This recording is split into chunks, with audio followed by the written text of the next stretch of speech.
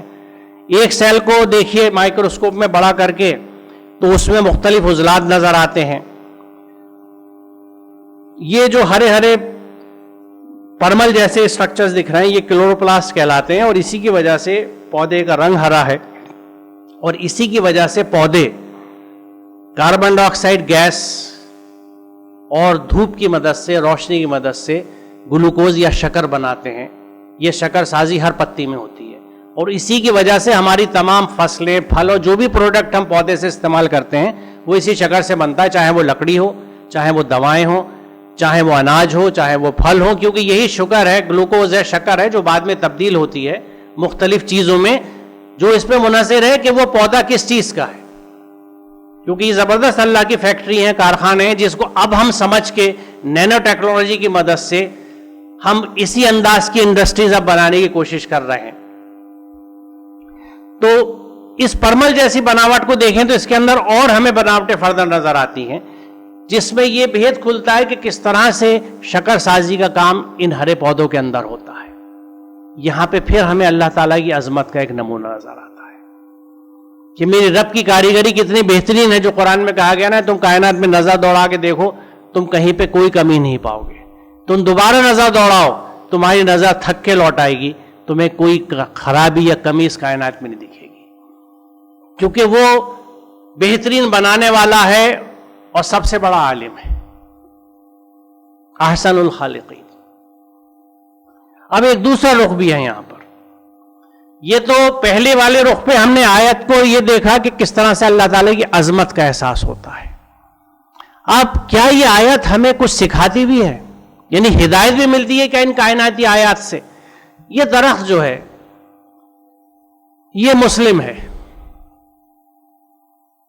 آپ متفق ہیں؟ ہاں, اس کو فتویٰ کسی نے نہیں دیا ابھی تک مسلمان ہونے کا, اس کے پاس فتویٰ نہیں ہے, اور میرے خیال سے کسی نے لیا بھی نہیں ہے کہ یہ درخت مسلمان کہا جا سکتا ہے یا نہیں. بلکہ اس رخ سے اگر آپ مجھے اجازت دیں اس جسارت کی, محض ہلانے کے لیے آپ کو کہہ رہا ہوں, تو خنزیر بھی مسلم ہے, بہت بھینکر مسلم ہے, کیونکہ بہت خراب حالات میں بھی اللہ تعالیٰ کے احکامات پہ ڈٹا رہتا ہے, جو کرنے کو کہا گیا وہی کرتا رہتا ہے. اللہ تعالیٰ کی کائنات کی ہر چیز مسلم ہے, یہ قرآن ہمیں سمجھاتا ہے, کیونکہ وہ تابع فرمان ہے. جو اللہ نے اسے حکم دے دیا ہے وہ کرتی ہے. میں طالب علم ہوں پودوں کا, کیونکہ پلانٹ سائنسز میرا سبجیکٹ تھا, باٹنی میرا سبجیکٹ تھا, آج بھی ہے, تھا کا لفظ مجھے استعمال نہیں کرنا چاہیے کیونکہ طالب علمی میری برقرار ہے. میں نے کوئی جڑ آج تک ایسی نہیں دیکھی جو پانی اور نمکیات کو جذب کرنے کے بجائے پھینکتی ہو, ہمیشہ پانی کو چوسے گی کیونکہ اللہ کا حکم ہے. تو ہر چیز کائنات کی سوائے انسان کے اس حکم کے, اس قانون کے تابع ہے جس میں اللہ نے اسے باندھ دیا ہے, وہ چاہے وہ چھوٹی چیز ہو چاہے بڑی چیز ہو. اور یہی وہ قانون ہے جن کو ہم نیچرل لاز کہتے ہیں, یا فزیکل لاز, بایولوجیکل لاز کہہ لیجئے. ایک امبریلا ٹرم نیچرل لاز ہے, قوانین قدرت, اور انہی کی میں بات کر رہا تھا کہ کس طرح ان کا مطالعہ دین سے باہر ہے, جبکہ دین کے مفہوم میں خود قانون شامل ہے. تو اس انداز سے یہ تقسیم بھی غلط ہے دینی اور دنیاوی تعلیم کی، کیونکہ دین میں قانون شامل ہے اور ہم اللہ تعالیٰ کے قوانین کا مطالعہ تو کرتے ہیں فزکس میں، کیمسٹری میں، بایولوجی میں، تو یہ کیوں کر دین سے باہر ہو جائے گا؟ تو دین، اور جب تک مسلمانوں نے اس کو دینی تعلیم کا حصہ سمجھا، 8 سے 1000 سال پہلے تک مسلمانوں کی توتی بولتی تھی. آج ہم میں سے بہت کم لوگ اس بات کو جانتے ہیں کہ ایک بہت بڑا کریکشن بنا ہماری ایفرٹس کے، کوشش کے، مغرب نے خود اپنے آپ کر لیا. 2015 کو دی ایئر آف لائٹ ڈکلیئر کیا ہے یونیسکو نے، نوری سال کے طور پہ، کہ یہ روشنی کا سال منایا جا رہا ہے. اور کیوں؟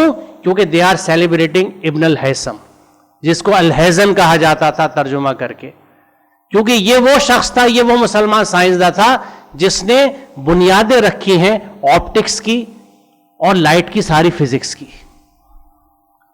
آج یہ بات خود مغرب میں کریکٹ کر لی کہ پہلا پن ہول کیمرہ، جو کیمرہ آبسکیورا کہلاتا، سب سے پہلا کیمرہ جو تھا جس نے عکاسی کی تھی، وہ ابن الہیثم نے بنایا تھا. اس مغربی سائنسداں نے نہیں بنایا تھا جس کے نام ہم نے اپنے ٹیکسٹ بکس میں پڑھے جب میں بچہ تھا. تو یہ خود انہوں نے کریکشنز کیے ہیں. تو یہ وہ سائنسداں ہیں جنہوں نے پیچھے 1000 سال تک علم کی جڑوں کو سنوارا ہے. یہ اس وقت تک کی بات تھی جس وقت تک ہم نے اپنے علم کو دینی اور دنیاوی علوم میں بانٹا نہیں تھا، تقسیم نہیں کیا تھا. تو یہ حقیقت ہے کہ یہ مسلمانوں کی لکھی ہوئی باتیں نہیں ہیں. جو غیر مسلم ہسٹورینس ہیں سائنس کے، چاہے وہ جارج سارٹن ہو، وہ یہ لکھتے ہیں کہ اس 1000 سال کے دور کو اگر آپ 50 سال کے پیریڈز میں ڈسٹریبیوٹ کر دیں، تقسیم کر دیں، تو پورے ہر 50 سال کے دور میں آپ کو سائنس کے ہر میدان میں جو لیڈنگ سائنٹسٹ ملے گا، جو امام ملے گا، جو عالم ملے گا، وہ مسلمان سائنسداں ہوگا. چاہے وہ کیمسٹری ہو، فزکس ہو، جیولوجی ہو، کوئی بھی سائنس کی شاخ ہو، مسلمان تھے جو سب سے بڑے سائنسداں تھے، سب سے بڑے رہنما تھے، لیڈرز تھے اپنے اپنے میدانوں کے. بہرحال تو یہ درخت ایک مسلم سماج کے طور پہ ہم اسے دیکھیں. سماج اس لیے کیونکہ ہزاروں سینکڑوں پتیاں ہیں.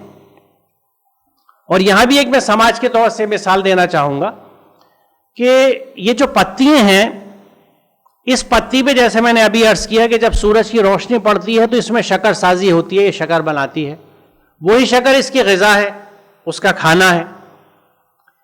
تو پتی کے لیے دھوپ بڑی اہم ہے، کیونکہ جب دھوپ ملے گی تو اس کا کھانا بنے گا.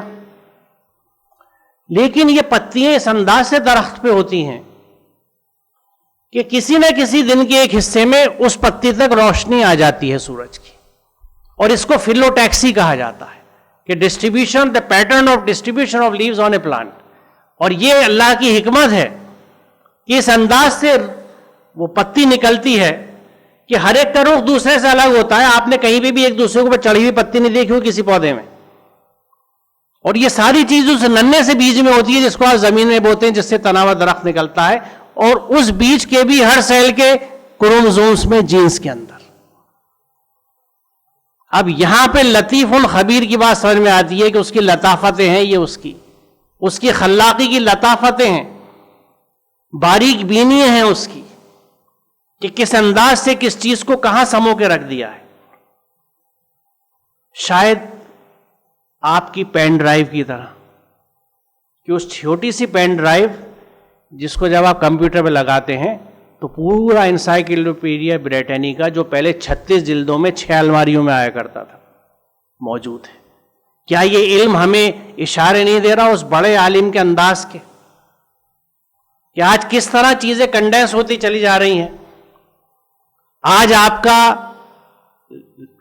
کمپیوٹر اور لیپ ٹاپ اور پام ٹاپ چھوڑ دیجئے، آپ کا موبائل بھی ایک چھوٹا سا کمپیوٹر ہے جس میں ساری چیزیں آپ کھول کے رکھ لیتے ہیں، اور ہاتھ میں رکھ کے آپ 6 فلمیں آرام سے دیکھ لیجئے، 10 فلمیں دیکھ لیجئے. اور پھر سوچئے کہ نامہ اعمال جب آپ کو دیا جائے گا جس میں ہر چیز آپ اپنے خود دیکھ لیں گے، تو وہ کیسی ڈیوائس ہوگی؟ کچھ چیزیں سمجھ میں آنے لگی ہیں اب جس طرح علم آگے بڑھ رہا ہے، ہمارا واقفیت بڑھ رہی ہے. تو اس طرح سے علم کے زینے پہ چڑھتے ہوئے ہم سب سے بڑے عالم کی طرف جا رہے ہیں اور کچھ اس کی چیزوں کو سمجھنے لگے ہیں. یہ علم کی افادیت ہے. تو یہاں اہم بات یہ ہے کہ اس پتی کے لیے سورج کی روشنی بڑی اہم ہے، لیکن کسی درخت کی پتی کو آپ یہ نہیں دیکھیں گے کہ وہ دوسری پتی کو داب کے آگے آ کے روشنی لینے کی کوشش کر رہی ہے. وہ نہایت استقامت کے ساتھ اپنی جگہ قائم ہے اور اس دھوپ کا انتظار کرتی ہے جب اس کے پاس آتی ہے, اور اس کی آتی ہے اپنا کام کرتی ہے, بہت تیزی سے شکر سازی کرتی ہے, اور جس وقت تک 100% شکر سازی کرتی رہتی ہے, یعنی سماج کا فعال حصہ, پروڈکٹیو پارٹ رہتی ہے, قائم رہتی ہے, اور جیسے ہی اس کے قوا کمزور ہونے لگتے ہیں, جسم کمزور ہونے لگتا ہے, تو اپنا سامان سمیٹ کے واپس درخت کو, پودے کو دینے لگتی ہے. ہمیں بظاہر لگتا ہے کہ پتی پیلی پڑ رہی ہے, وہ اپنا سامان واپس بھیج رہی ہے پودے کو کہ کہیں اور استعمال ہوگا, اور اس کے بعد وہاں سے جھڑ کے نیچے گر جاتی ہے تاکہ نئی پتی نکلے اور سماج میں کام میں کمی نہ آئے. وہ جمی نہیں رہتی اپنی جگہ پر کہ میں نے عمر بھر تمہاری خدمت کری ہے, اب میرے ریٹائرمنٹ کا وقت آ رہا ہے تو مجھے پھینک رہے ہو, میرے بینیفٹس ریٹائرمنٹ کے کچھ نہیں. خاموشی سے اپنی جگہ خالی کرتی ہے تاکہ نئی پتی نکلے, تاکہ سماج میں پروڈکٹیوٹی قائم رہے, ایک ایک حصہ فعال رہے, اللہ تعالیٰ کی نعمت کا استعمال کرتا رہے, وہ شکر بناتا رہے جو اللہ تعالیٰ کی نعمت کا ایک ذریعہ بھی ہے اور مظہر بھی ہے. اور جناب اس شکر کا وہ پتی کیا کرتی ہے؟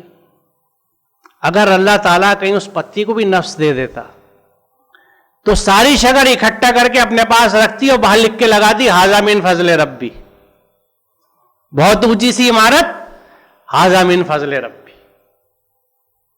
لیکن اللہ تعالیٰ نے ہم پہ بڑا کرم کیا کہ پتی کو نفس نہیں دیا.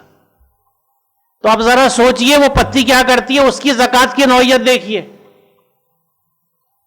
وہ 97.5% رکھ کے 2.5% نہیں دیتی, 2.5% رکھ کے 97.5% بانٹتی ہے.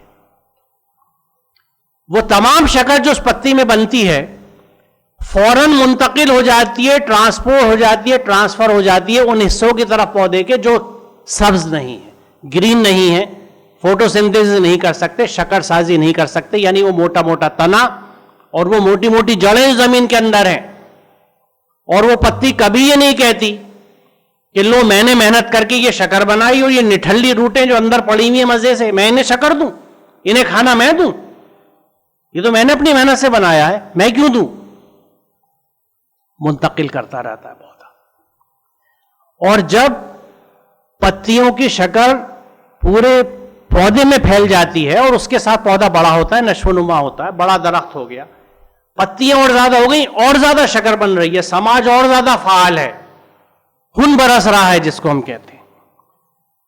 اس اسٹیج پہ بھی وہ پتی اپنی ضرورت سے زیادہ شکر اپنے جسم میں جمع نہیں کرتی. جب کہیں جگہ نہیں ہے اس کے لیے تو وہ اس شکر کو بیت المال میں جمع کر دیتی ہے. اب وہ بیت المال ہوتا ہے وہ پھل جو درخت پہ آیا, وہ دانہ جو آپ کی فصل میں لگا. جب کسی کو ضرورت نہیں ہے تو بھی وہ کہتی ہے نہیں مجھے نہیں چاہیے, اسی لیے آپ کو درخت کی پتی موٹی اور پتلی نہیں دکھتی, سب ایک سی ہوتی ہے, کیونکہ کم سے کم شکر اپنے پاس رکھتی ہیں, کم سے کم استعمال کرتی ہیں, باقی اپنے سماج میں پھیلا دیتی ہیں. تو یہ درخت یقیناً مسلم ہے اور یہ سماج بھی مسلم سماج ہے. یہ جو تقسیم ہے وسائل کی, اس کو ایک قانون کور کرتا ہے جس کو ہم لا آف ڈیفیوژن کہتے ہیں, نفوذ پذیری کا قانون. Everything moves from a region of high concentration to a region of low concentration. قدرت میں قانون ہے کہ ہر چیز زیادہ والی جگہ سے کم والی جگہ کی طرف چلتی ہے. اسی قانون پہ ہم زندہ بیٹھے ہیں کیونکہ ہمارے پھیپھڑوں میں, لنگس میں جو گیس ایکسچینج ہوتی ہے کہ آکسیجن جاتی ہے اندر اور کاربن ڈائی آکسائڈ باہر نکلتی ہے, اسی قانون کے تحت چلتی ہے. یہ قانون اگر ہمارے جسم میں کام کرنا بند کر دے تو ہم چند سیکنڈ سے زیادہ زندہ نہیں رہ سکتے, مر جائیں گے, کوئی جاندار نہیں جی سکتا. یہی ہمیں یہ سکھاتا ہے کہ وسائل کی تقسیم ضرورت کی بنیاد پہ ہونی چاہیے.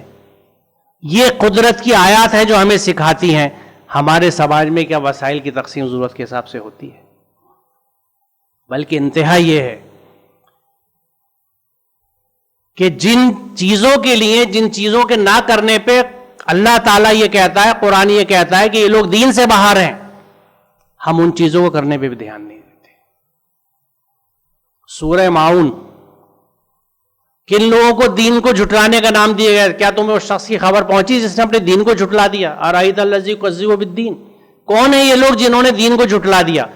اور جب اللہ یہ کہہ رہا ہے کہ انہوں نے دین کو جھٹلا دیا تو وہ کتنا بھی چھت پہ چڑھ کے چیخیں میں مسلمان ہوں، وہ مسلمان نہیں ہو سکتے جب اللہ نے کہہ دیا۔ اور وہ کون لوگ ہیں؟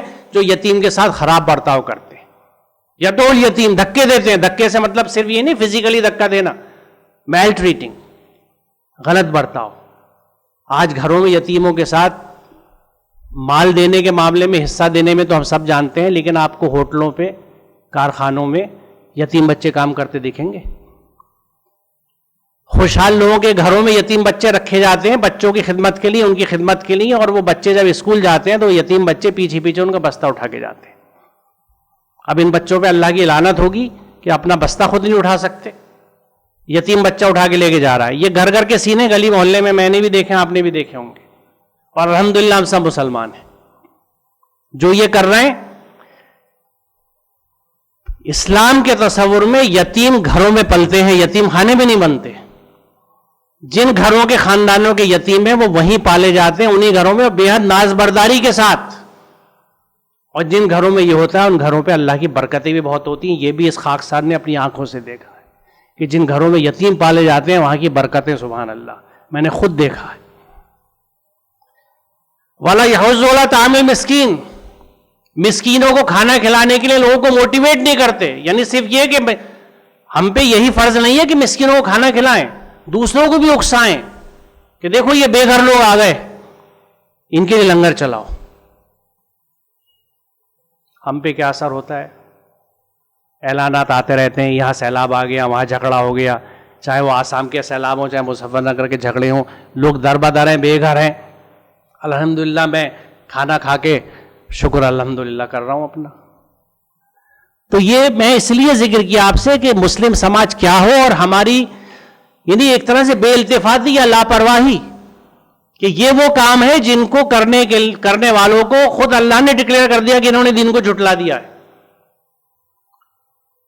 ہم مجموعی طور سے غافل ہیں اس طرف سے، نہ یتیم کا اہتمام ہے۔ میں دہلی کا رہنے والا ہوں، میں اس بات کو اپنے ہاں کہتا ہوں کہ بچپن سے میں نے اتنا بڑا ہو گیا، دہلی میں 2 یتیم خانے دیکھے، دریا گنج میں بچوں کا گھر، مٹی محل میں بچیوں کا گھر، اب زکوٰۃ فاؤنڈیشن نے ایک ہیپی ہوم اور بنا دیا۔ اس کے مقابلے میں میرے برادران وطن جو ہیں کتنے دھرم شالائیں کھل چکی ہیں، کتنے اناتھالائیں کھل چکے ہیں، اور کیا کیا ہو رہا ہے۔ گردواروں سے لنگر چلتے ہیں، غریب غربا کھاتے ہیں، میں نے اپنی آنکھوں سے دیکھے۔ جن کو ہم بہاری کہتے ہیں وہ لڑکے بیچارے اپنے بورے باہر رکھتے ہیں، گردواروں میں جا کے ناشتہ کرتے ہیں۔ مسجد میں تو دنیاوی بات کرنی بھی منع ہے، خبردار کوئی نہیں آئے گا اندر۔ کہاں چل رہا ہے لنگر؟ گردوارے میں۔ معاف کیجیے گا یہ تلخ کلامی ہے لیکن یہ حقیقت ہے۔ ہمیں کیا کرنا چاہیے، ہم کیا کر رہے ہیں؟ تو یہ مسلم سماج ایسا ہے جو اپنے وسائل کی کس طرح تقسیم کر رہا ہے۔ تو کیوں اب دیکھیے کیوں اللہ تعالیٰ کہہ رہا ہے قرآن میں کہ تم کائنات کی آیات کو دیکھو، کیونکہ وہاں تمہیں اللہ تعالیٰ کی عظمت بھی نظر آئے گی اور اپنے لیے ہدایت بھی ملے گی۔ آپ یقین جانیں اس ایک درخت کے اندر آج کی پوری دنیا کا پورے اکنامک کرائسس کا سولوشن ہے۔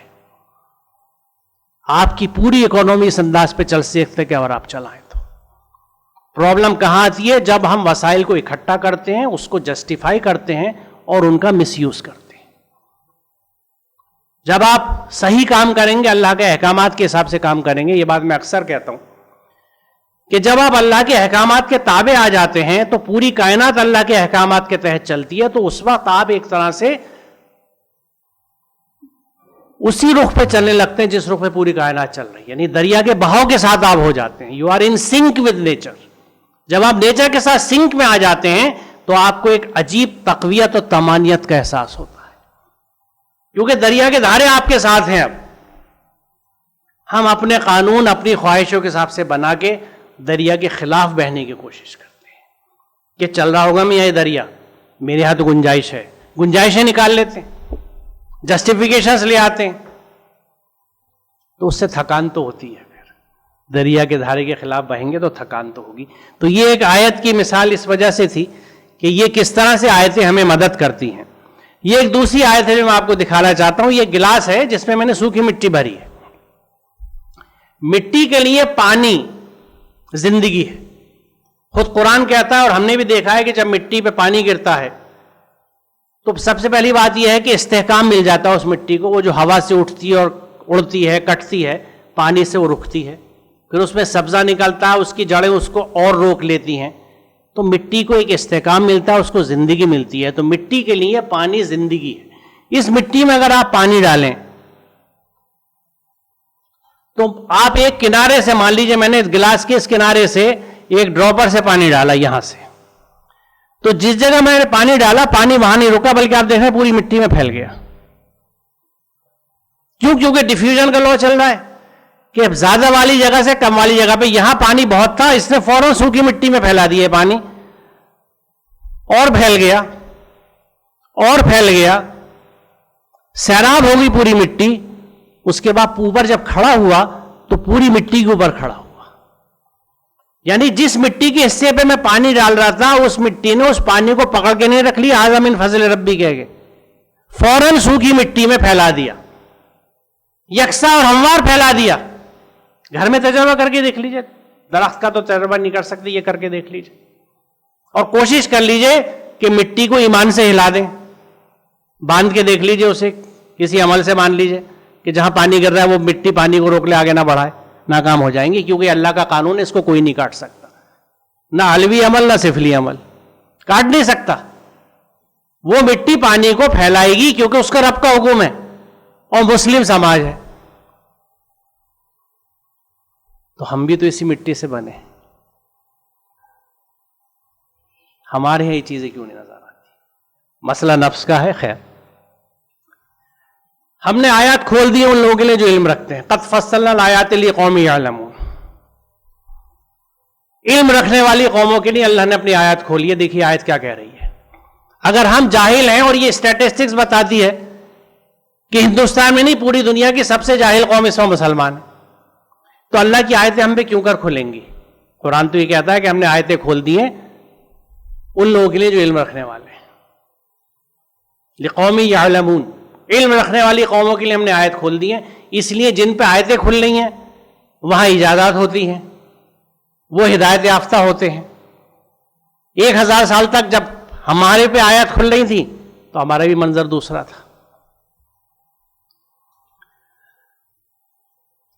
وہی ہے جس نے سورج کو اجیالا بنایا اور چاند کو چمک دی.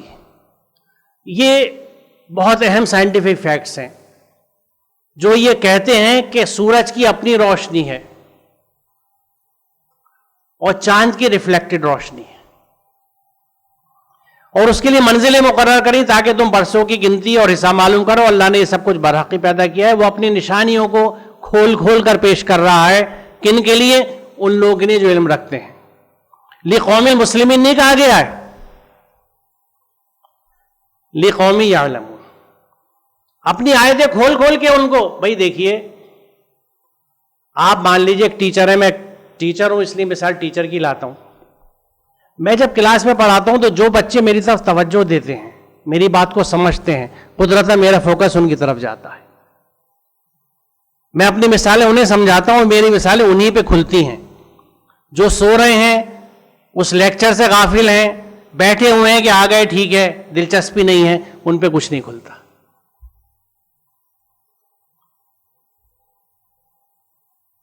کیا وہ لوگ جنہوں نے انکار کر دیا غور نہیں کرتے کہ سب آسمان اور زمین باہم ملے ہوئے تھے, پھر ہم نے انہیں جدا کیا اور پانی سے زندہ چیز پیدا کی؟ یہ چاروں ایک یونیورسل فیکٹس ہیں. یہ پہلے سب چیزیں ایک تھی, پھر وہ کھل کے الگ ہوئیں, پانی سے ہر زندہ چیز کو پیدا کیا. تو کیا پھر بھی تم ایمان نہیں لاتے؟ اور ہم نے زمین میں پہاڑ جما دیے تاکہ وہ انہیں لے کے ڈھلک نہ جائے, اس میں کشادہ راہیں بنا دی تو شاید کہ لوگ اپنا راستہ معلوم کر لیں. اور ہم نے آسمان کو ایک محفوظ چھت بنا دیا. آج آسمان کو محفوظ چھت آپ سمجھتے ہیں جب ہم اوزون پرت کو, اوزون لیئر کی اہمیت سمجھتے ہیں, کس طرح سورج کی تیز شعاعیں اس سے چھن کے ہماری طرف آتی ہیں. آج یہ چیز ہمارے پاس سمجھ آ رہی. مگر یہ ہے کہ کائنات کی نشانیوں کی طرف توجہ ہی نہیں کرتے. مان لیجیے کہ کائنات کی نشانیوں کا اللہ تعالیٰ ذکر کرتا ہے اور پھر یہ کہتے ہیں کہ یہ اعراض برتتے ہیں, یہ ان کی طرف دھیان ہی نہیں دیتے. تو یہاں کیا چاہتا ہے قرآن؟ اللہ کیا چاہتا ہے کہ ہم ان آیت طرف دھیان دیں. دھیان کیوں دیں؟ دھیان اس لیے دیں تاکہ ان کو سمجھ کے ہم اللہ تعالیٰ کی عظمت کو سمجھ سکیں. اور جب ہم اللہ کی عظمت کو سمجھیں گے جب ہی ہمارے دل جھکیں گے. دیکھیے پیشانی تو جھک جاتی ہیں, ماں باپ جب نماز سکھاتے ہیں تو کبھی ماں باپ کے دباؤ سے، کبھی گھر کے دباؤ سے، کبھی سماج کے دباؤ سے، کہ وہ گلی والے پوچھیں گے بھائی کیا بات ہے آج کل نظر نہیں آ رہا ہے مسجد میں، نماز کو نہیں آ رہا ہے، آپ مجبوراً جا رہے ہیں، یا لوگ کہیں گے نماز کو نہیں آ رہا ہے. تو پیشانی تو جھک گئی. دل کب جھکیں گے؟ جب دل قائل ہوں گے اللہ تعالیٰ کی عظمت سے. اور جب دل جھکے گا جب ہی اس کے احکامات پہ عمل شروع ہوگا. یہ بڑی ایک اہم آیت ہے. کیا تم دیکھتے نہیں ہو کہ اللہ آسمان سے پانی برساتا ہے اور پھر اس کے ذریعے سے ہم نے مختلف رنگتوں کے پھل نکالے، اور پہاڑوں کے مختلف حصے ہیں، سفید و سرخ کی، ان کی بھی رنگتیں مختلف ہیں اور بہت گہرے سیاہ، اور اسی طرح انسان اور جانور اور مویشیوں کے رنگ بھی مختلف ہیں. حقیقت یہ ہے کہ اللہ کے بندوں میں سے صرف علم رکھنے والے لوگ ہی اس سے ڈرتے ہیں. گویا جو علم نہیں رکھتا وہ اللہ سے ڈرے گا بھی نہیں. کیوں نہیں ڈرے گا؟ کیونکہ اللہ کی عظمت کا اسے احساس نہیں ہوگا. جس کو اللہ کی عظمت کا احساس ہوگا وہ اللہ سے ڈرے گا. اس لیے میں اس کو اہم کہتا ہوں. اور یہاں علم کے، کیونکہ اگر یہ سوال اٹھے کون سا علم ہے، تو یہاں پچھلی آیت میں وضاحت کی جا رہی ہے کس علم کی بات ہے. کیونکہ یہاں جن چیزوں کا ذکر ہے، پہاڑوں میں مختلف رنگوں کی موجودگی، یہ جیولوجیکل سائنسز ہیں. کیوں رنگتیں ہیں، پرتیں الگ الگ کیوں ہیں؟ جانوروں کے، انسانوں کے رنگتیں کیوں الگ ہیں؟ پوری جینیٹکس ہے، پوری زولوجی ہے جو ہمیں بتاتی ہے کہ یہ اسکن کلرز کیسے آتے ہیں، اسکن کوٹ کے کلرز کیسے آتے ہیں. ان قریب ہم ان کو اپنی آیات یعنی نشانیاں آفاق میں بھی دکھائیں گے اور ان کے اپنے نفس میں بھی، یہاں تک کہ ان پر یہ بات کھل جائے گی کہ قرآن واقعی برحق ہے. اس آیت کو میں نے اس لیے چنا کہ آفاق میں یعنی یونیورس میں اور خود انسان کے نفس میں اللہ تعالیٰ کی ان نشانیوں کو کھلنے کا عمل اس وقت تک جاری رہے گا جب تک کہ سب یہ بات نہ مان لیں کہ یہ قرآن حق ہے. آج غیر مسلموں کی بڑی تعداد ان حقائق کو سمجھنے کے بعد مسلمان ہو رہی ہے، کیونکہ ان حقائق کو دیکھ کے انہیں اللہ کی عظمت کا احساس ہوتا ہے اور وہ مان لیتے ہیں کہ قرآن حق ہے اور مشرف و اسلام ہو جاتے ہیں. اور دوسرا ایک نقطہ یہاں پہ ہے کہ یہ جو بات کہتی ہے آیت، یعنی قریب ہم ان کو اپنی آیات یعنی اپنی نشانیاں دکھائیں گے. جس وقت عین قیامت آنے والی ہوگی ظاہری آیت موجود ہوگی، یعنی اللہ تعالیٰ کی کائنات میں اس کی آیات کے کھلنے کا سلسلہ مکمل نہیں ہو پائے گا، قیامت آ جائے گی. یعنی اس کی نعمتیں، اس کی آیات اتنی بے شمار ہیں کہ ان کو اس وقت تک کے علوم بھی ہمارے پوری طرح سے ان کا احاطہ نہیں کر پائیں گے، ان کو سمجھ نہیں پائیں گے کہ قیامت آ جائے گی. یہ نقطہ بھی سائز سے واضح ہوتا ہے. کہہ دو زمین اور آسمان میں جو کچھ سے آنکھیں کھول کر دیکھو، اور جو لوگ ایمان لانا ہی نہیں چاہتے ان کے لیے نشانی اور تنبیہیں آخر کیا فائدہ دے سکتی ہیں؟ کیونکہ دو ہی چیزیں ہیں جس سے انسان اللہ کی طرف رجوع کر سکتا ہے، یا تو وہ آیات اور نشانی ہے یا تنبیہیں، وارننگس. لیکن جو ایمان ہی لانا چاہتے ہیں ان کے لیے یہ دونوں چیزیں کسی مصرف کی نہیں بچتی. یہ بہت اہم آیت ہے جس کی طرف میں آپ کی خصوصی توجہ چاہوں گا. اور جس دن ہم اور امت میں سے فوج کی فوج جمع کریں گے ان لوگوں کی جو ہماری آیتوں کو جھٹلاتے تھے، پھر ان کی جماعت بندی کی جائے گی، یہاں تک کہ جب وہ آ جائیں تو اللہ تعالیٰ پوچھے گا کہ تم نے میری آیت کو جھٹلایا حالانکہ تم ان کو اپنے احاطہ علم میں بھی نہیں لائے تھے. یہ میں نے اسی نے سرخ سے کیا ہے کیونکہ یہ بڑی اہم بات ہے کہ اکذبتم بآیاتی، تم نے ان کا علمی احاطہ بھی نہیں کیا، یعنی میری آیت کو جھٹلا دیا بنا ان کو سمجھے ہوئے، without comprehending them with your knowledge. اور اس سے زیادہ خطرناک بات یہ ہے کہ اماذا کنتم تعملون، اگر تم یہ نہیں کر رہے تھے تو تم کر کیا رہے تھے؟ اب کارخاندار آگے کاریگر سے پوچھتا ہے کہ یہ میں تمہیں دے گیا تھا یہ گلدان ڈھالنے کے لیے اور سجا کے چمکا کے پالش کر کے تیار کر رکھنے کے لیے، اگر تم نے یہ نہیں کیا تو تم نے کیا کیا؟ اماذا کنتم تعملون، تم یہ نہیں کر رہے تھے تو تم کر کیا رہے تھے؟ تو یہ نہایت وضاحت سے یہ آیت اس بات کو سمجھاتی ہے کہ ہمیں کرنا کیا ہے. اللہ کی آیات کا مطالعہ کرنا، ان کو سمجھنا. کیوں؟ تاکہ معرفت الہی ہو، ہمارے دل جھکیں، ہم مسلمان ہوں، اس کی بندگی میں آئیں اور اس کا ہر حکم مانیں. صرف چنندہ احکامات کو چن کے ان پہ عمل کر کے یہ نہ سمجھیں کہ ان 2 یا 4 اعمال پہ، احکامات پہ عمل کر کے ہمیں جنت مل جائے گی، کیونکہ اس کی تصدیق قرآن میں کہیں نہیں ہوتی ہے. یہ سلمان ندوی صاحب کا ایک قول ہے جو بلکہ اس کا میں پس منظر بھی بتا دوں کہ تقریباً میں نے 12 سال جب یہ سائنس کا پرچہ میں نکال رہا تھا مختلف گروپ کے علماء کو خطوط لکھے، اور میں نے یہ چاہا کہ ان سے درخواست یہ دی کہ آپ علم کے اوپر ایک مضمون لکھ دیجیے، ایک تحریر علم کے اوپر لکھ دیں، کیونکہ مجھے یہ یقین تھا کہ عالم جب علم کے اوپر لکھے گا تو وہ اس تقسیم کو لکھ ہی نہیں سکتا، کیونکہ علم کا نام، علم ایک مکمل چیز ہے اپنے آپ میں۔ 13 سال کی محنت کے بعد سلمان صاحب نے مجھے ایک خط لکھ کے بھیجا، جس میں سے ایک جملہ میں نے آپ کے لیے اٹھایا ہے کوٹ کرنے کے لیے، کہ سائنس علم کو کہتے ہیں۔ یہی چیز میں سننا اور کہلوانا چاہتا تھا، جس میں ایک جگہ سے مجھے کامیابی ملی۔ محض علم حقائق اشیاء کی معرفت و آگہی کا نام ہے۔ علم اور اسلام کا چولی دامن کا ساتھ ہے۔ علم کے بغیر اسلام نہیں، اور اسلام کے بغیر علم نہیں۔ اور علم کیا ہے؟ سائنس ہے۔ Science not as a subject, knowledge.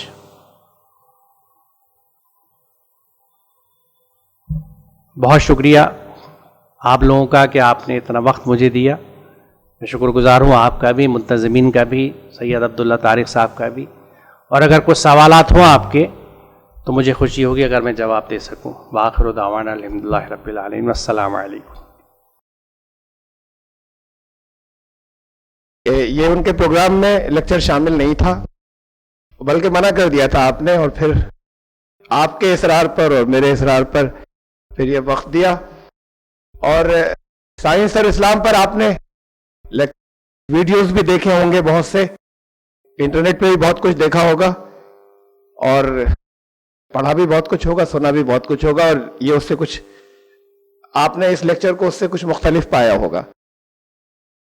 شروع میں ایکسپلین کیا تھا اور بتایا تھا کہ یہاں اس کا اپلیکیشن تھا کہ ہم کیسے اسے اپلائی کریں، خالی صرف یہ نہیں تھا کہ یہ بتا دیا جائے۔ اس علم کا اپلیکیشن، اس وہ جو ادراک ہوا ہے، جو سمجھے ہیں، اس کو ہم اپنی زندگی میں لائیں کیسے۔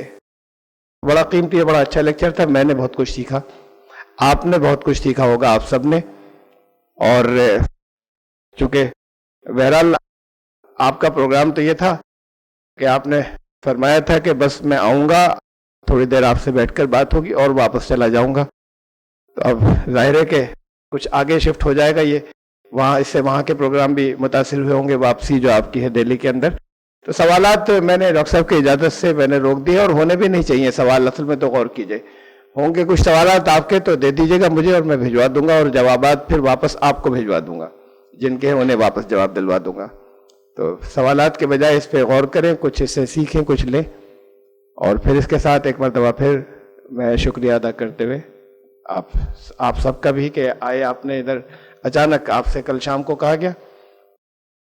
بہرحال شکریہ، کیا آپ کے لیے بے پناہ مفید باتیں تھے، جو کچھ آپ نے چھوڑا، آپ نے سمجھا ہوگا، شاید میرے خیال سے آپ محسوس کرتے ہوں گے کہ اٹ واز ورتھ، کہ آپ نے جو وقت لگایا وہ اس وقت کا آپ کو بدلہ، یا اس وقت کی قیمت اس سے زیادہ ملی آپ کو۔